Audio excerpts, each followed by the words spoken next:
Përshëndetje dhe mirë se erdha në podcastin tim të 4, Vedia mbi traumat të shqelës i transformimit. Unë jam Vjosa Krasniqi Maleku dhe gëzohem shumë që po merr kohë të dëgjosh podcastin tim. Tema e sodit është kur bëhet mirëkuptimi toksik. Edhe pse jetojmë një botë që kemi nevojë për mirëkuptim, kemi nevojë për mirëkuptim ndaj njëri tjetrit, mirëkuptim për veten tonë dhe natyrisht mirëkuptim për botën tonë të brendshme. Edhe kjo është dëshira ime më e zjarta, sepse unë jam e bindur se mirëkuptimi është i rëndësishëm dhe i dobishëm për shërimin tonë. Por ekziston edhe një anë e errët të mirëkuptimit. Edhe pse në sipërfaqe duket shumë e bukur, por ka anën e errët të saj dhe dua ta shpjegoj sot në këtë podcast, sepse shumë bien prej e saj, sidomos nëse je një person i ndjeshëm dhe veçanërisht nëse ke përjetuar trauma. Nëse ti po dëgjon për herë të parë podcastin tim dhe nuk e din se si ndikojnë traumat në jetën tonë, të preferoj ti dëgjosh podcastin e parë dhe dytin, dhe natyrisht në podcastin e tretë ke një hipnomeditim për shërimin e traumave. Mirësia e panevojshme apo toksike shpesh vjen nga frika. Pra ne në shumicën e rasteve themi po vetëm për ta ruajtur qetësinë. Pra mos të kemi konflikte, kemi frikën e humbjes, pra mirësia dhe toleranca e tepërt është një strategji mbrojtëse jotja që nuk dëshiron të lëndohesh me. Kjo nuk është një qortim absolut jo, apo paragjykim për ty, por dua që të vedisohesh për diçka që shpesh e bëjmë nga frika. E bëjmë nga pavedisimi, dhe me këta ne i humbim veten, e shkatrojmë identitetin tonë dhe me një fjalë e tradhtojmë jetën dhe veten tonë. Pse e them këtë? Tani do filloj me shpjegu që ta kuptosh edhe më mirë. Kur ti je tepër i mirë, i sjellshëm, vetëm për të mos prishur punën ndoshta, e para, njerëzit do të marrin ty për të dobët.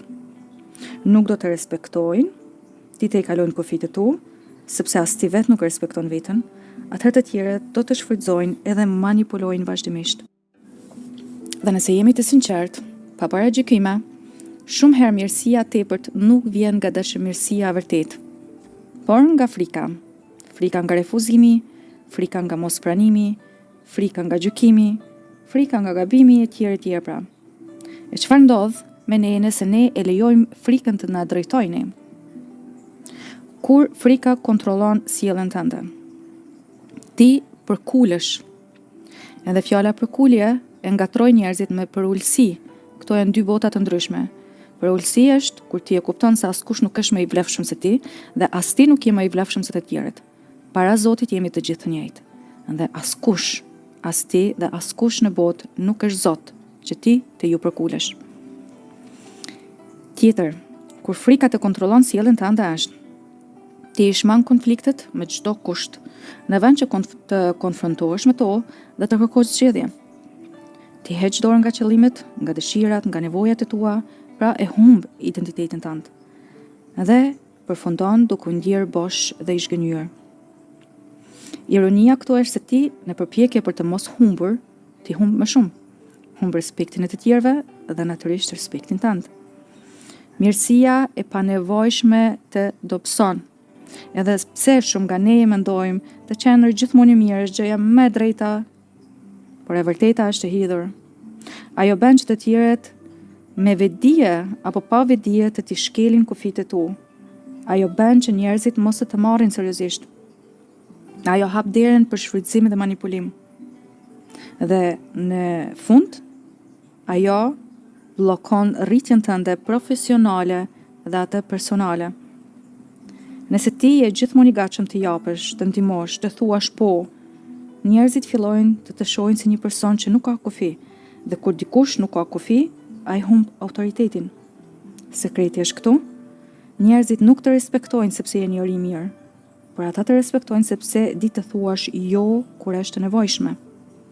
Kur ti ke kufit të qartë, kufit tregojnë se ti e vlerëson veten, dhe natyrisht edhe ata të respektojnë ty. Këtu kujtoje ligjin e tërheqjes. Kur ti ke kufi, kufit e tu tregojnë se ti ke një vizion dhe qartësi, dhe ata natyrisht që të besojnë më shumë. Kufit i bëjnë njerëzit të shohin si njëri me forcë, jo si një njëri i ligë që dorëzohet. Çfarë do të thotë tolerancë? Pra ti beson se tjetri nuk di, ti beson se tjetri nuk mundet, dhe me këtë ti e humb veten që ti ndihmosh tjetrit, por dhe kjo ka një të vërtetë hidhur. Se këtu nuk e dëmton vetëm veten, por edhe personin, si të familjes apo edhe të kolegun e punës, sepse po ja u mohon të drejtën e zhvillimit, të drejtën e zhvillimit dhe të rritjes së tyre. Dhe kjo tolerancë është e dëmshme. Ta marr një shembull. Në marrëdhënie, partneri apo partnerja na bën diçka që na lëndon, dhe natyrisht këtë e bën vazhdimisht, dhe ne tolerojmë në jetë duke justifikuar se ai apo ajo nuk e ka me qëllim të më lëndoj. Ai ka patër të jetë vështirë, më duhet të kem durim. Natyrisht që ne duhet të ndihmojmë njëri tjetrit. Por ka shumë njerëz që dëshirojnë të qëndrojnë në dhimbje dhe nuk mundemi as me ndihmu e as me ndryshu. Dhe kështu fillojmë të heqim dhe të shtypim ndjenjat tona duke shpresuar se një ditë ai apo ajo do të ndryshoj. Shumë japin arsyet pafundshme gjatë gjithë jetës dhe heqin dorë nga vetja atyre. Pse e bëjmë këtë? Është sepse si fëmijë kemi mësuar se kur i kemi shpreh si fëmijë pra dëshirat apo nevojat tona, prindrit tanë janë zemëruese dhe nuk na kanë dëgjuar fare. Kur ke thënë ti jo, nuk është respektu kufinit, ndoshta të kanë injoru prindrit apo edhe në shkollë, apo të kanë fajsu dhe i ndjerë fajtor, i braktisur dhe i ndeshkuar. Prandaj, tani si rritur, mësojmë të themi më mirë të mos kërkoj asgjë, më mirë të kuptoj tjetrin dhe të rri heqtur, kështu jam i sigurt, i dashur dhe në fakt, si të rritur ne nuk jemi më të pafuqishëm dhe nuk kemi të nevojë të sjellemi si fëmijë, por si të rritur. Nëse ne vazhdojmë kështu, kufit tanë shkelen vazhdimisht dhe marrëdhënia ngec, nuk zhvillohet. Ne jo vetëm se e humbim dinjitetin ton, por edhe tjetrin nuk e lëm të rritë dot, sepse e justifikojmë gjithmonë, sepse të gjithë e kemi ne të nevojshme të rritemi e të zhvillohemi vazhdimisht. Nëse ne nuk mundemi të zhvillohemi apo të shërohemi vetë, duhet kërkojmë ndihmë profesionale, sepse nuk zhvillohemi, ne atëherë mbetemi të lodhur, të pakënaqur dhe bosh. Shumë njerëz i ngatrojnë mirësinë, miqësinë dhe të jesh i sjellshëm. Këto janë 3 fjalë, janë 3 bota të ndryshme. Ti kuptosh dhe ti dallosh, ato është një hap gjigant drejt zhvillimit tënd profesional dhe personal. E para, pra mirësia. Këtu është fjala për mirësi të tepërt. Mirësia e tepërt është sipërfaqësore, duket e ëmbël, krijon një atmosferë të qetë dhe shpesh i shmang konfliktet. Por kujdes. Mirësia shpesh përdor fjalë të bukura, të zbukuruara, ose dhe mandje edhe gënjeshtra të vogla vetëm që situata të duket të bukur. Mirësia e tepërt nuk ka thellësi emocionale. Është thjesht një hyrje sipërfaqësore. Mirësia është e bazuar tek frika pra. Frika të mos refuzohesh, frika të mos prish shqetësinë. Një shembull të thjeshtë. Kur dikush të pyet a je mirë, do ti përgjigjesh, po gjithçka është perfekte. Edhe pse brenda vetes nuk je fare mirë. Kjo është mirësi sipërfaqësore. Mirësia është shpeshherë vetëm një maskë dhe maska nuk të çon larg. Kurse miqësia është thelbi që të lidh. Ajo është krejt ndryshe, e sinqert, e ngrohtë, e thellë.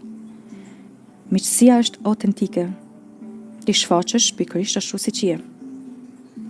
Miqësia ka dashamirësi dhe dëshirë për të ndërtuar lidhje reale. Miqësia nuk lind nga frika, por nga zgjedhja me vullnet të lirë.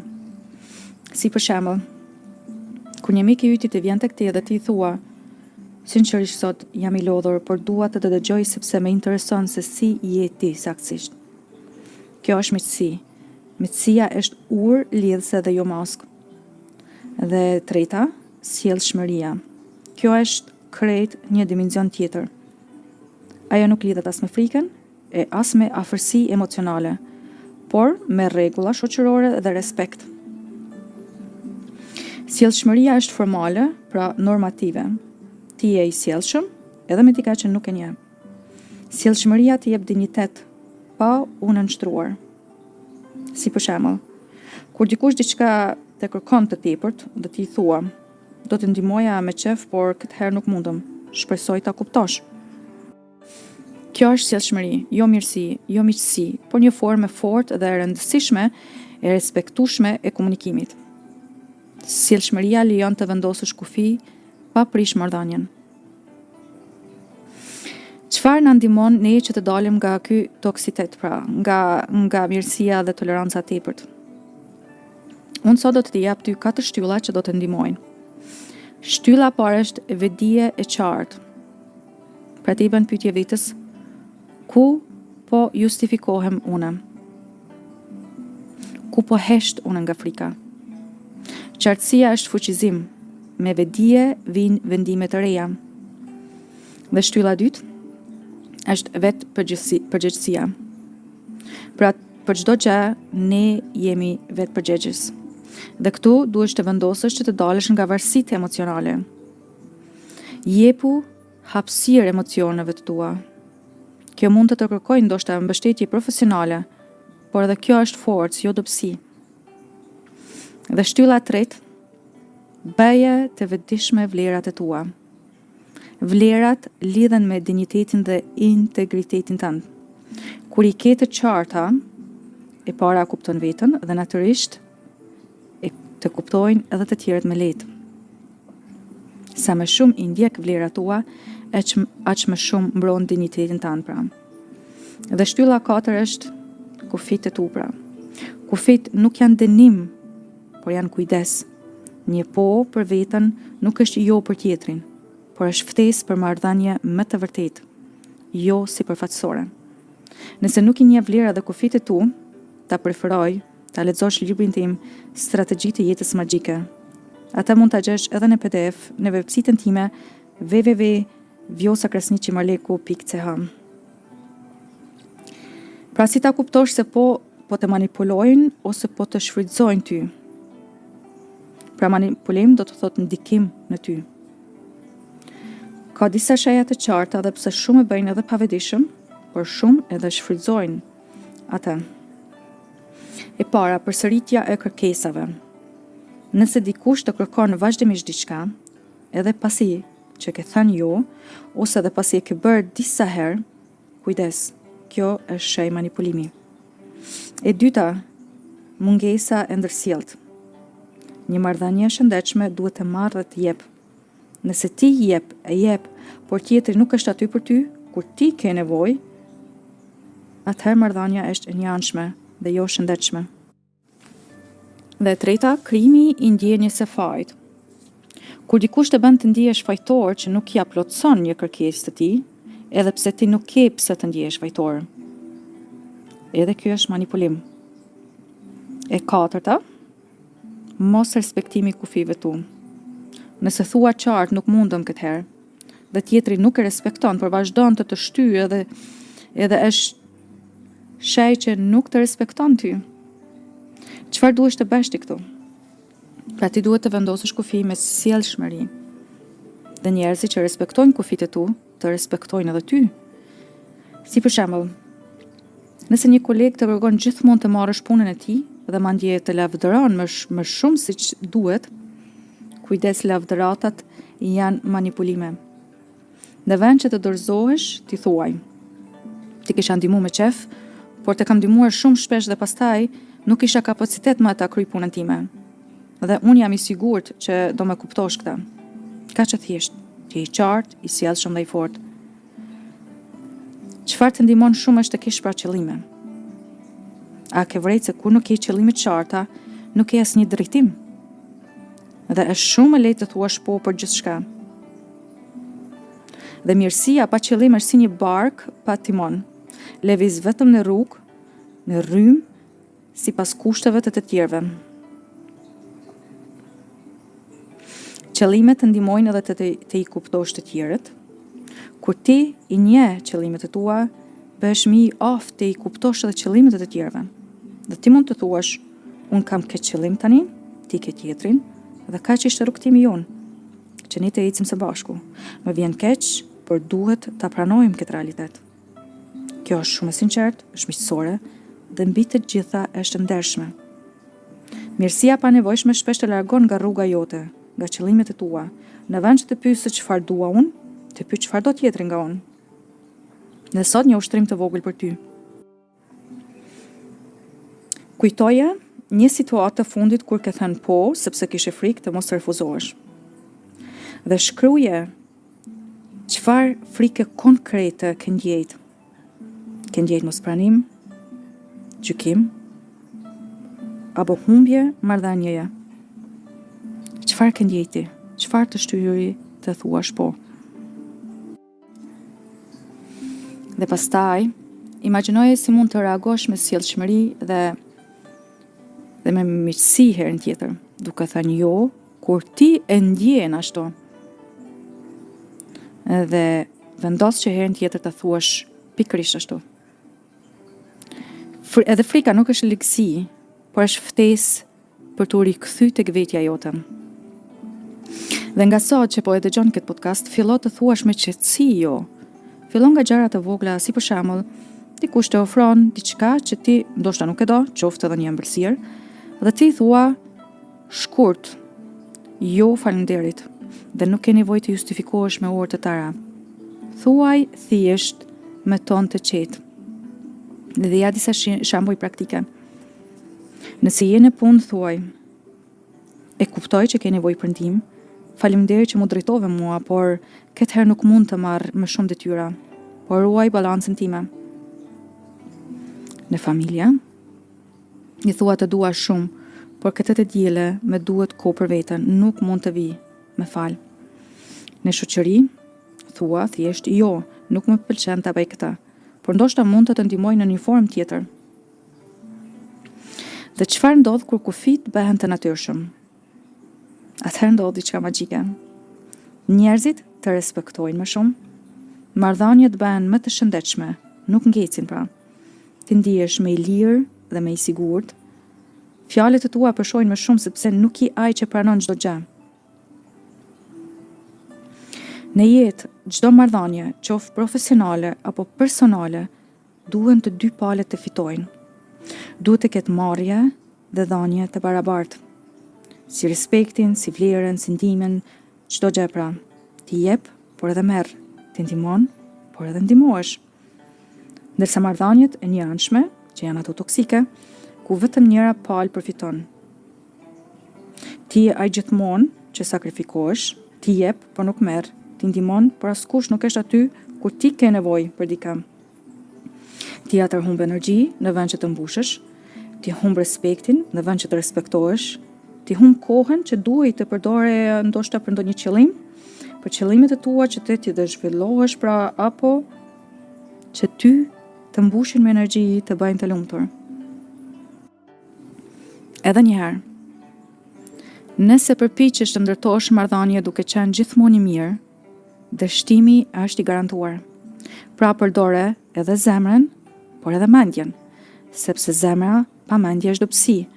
Nëse i ndjek vetëm emocionet e tua, do të përfundosh duke thënë gjithmonë po, dhe kjo shpesh pra të çon, të lën pa energji dhe pa respekt. Ngrohtësia pa qartësia është pra si një lum që derdhet pa shtrat, përhapet për nuk ka forcë. Edhe mendja pa zemër është ftohtësi. Nëse përdor vetëm mendjen, pra vetëm logjikën, bëhesh si një mur i ftohtë. Njerëzit nuk ndihen të afërt me ty. Njerëzit natyrisht që mund të respektojnë për vendimet e tua që ke marrë, por nuk do të besojnë plotësisht, sepse mungon ngrohtësia njerëzore. Dhe balanca mes zemrës dhe mendjes është formula e suksesit. Përdore zemrën për të lidhur me njerëz, dhe përdor mendjen për të vendosur kufi dhe për të ndjekur qëllimet e tua. Kjo të bën një person që është i dashur, por nuk shfrytëzohet. Është i qartë, por jo arrogant. Është i fortë, por edhe i afërt. Pra, reagimi vetëm me zemër është që thua ti vazhdimisht po sigurisht, edhe pse mi prish planet e mia. Dhe reagimi vetëm me mendje është jo, nuk më intereson fare problemi yt. Dhe reagimi i balancuar është të kuptoj plotësisht dhe më vjen keq për situatën tënde, por këtë herë nuk mund të ndihmoj, sepse kam angazhimet e mia që nuk mund t'i shtyj absolut. Uroj të gjesh zgjidhje dhe herën tjetër do të jem me gjithë qef për ty. Këtu je i ngrohtë me zemër, por i fortë me mendje, dhe këtë duhet ne ta bëjmë vazhdimisht. Mirëkuptimi është i mrekullueshëm, por vetëm kur nuk e sakrifikon veten, kur nuk e shkatron identitetin tënd. Nëse për të lidhur një lidhje ti po e tradhton veten, atëherë nuk është dashuri, por është frikë e fshehur, është varësi emocionale. Mirëkuptimi i vërtet nuk të kërkon ta humbasësh veten. Dhe le të rrisemi të gjithë mirësinë e mençur, miqësinë e thellë, sjellshmërinë e qartë dhe kufi që ndërrojnë vlerat tona. Faleminderit që ishe me mua. Nëse ky podcast të pëlqeu, ndaje me dikë që e do dhe le të rrisim dashurinë, le të shpërndajmë dashurinë së bashku. Faleminderit që ekziston. Namaste.